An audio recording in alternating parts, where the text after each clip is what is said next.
আমাদের এই অনিশ্চিত যাযাবর জীবনে আমি কেবল ভালোই বাসতে চেয়েছিলাম। তবুও ঘোরগ্রস্ত মানুষের মতো কখনো কখনো দুঃখ দিয়ে ফেলেছি। দুঃখ পাবার কারণ হয়েছি, তবে ঘৃণা পুষে রাখিনি।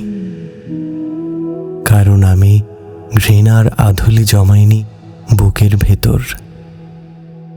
যদি আর না থাকি, যদি এই সন্ধ্যায় বেজে ওঠে সায়াহ্নের সুর, তবে ভালো না বাসতে পারো। অন্তত ভুল করে হয়ে যাওয়া আমার ভুলগুলো ভুলে যেও।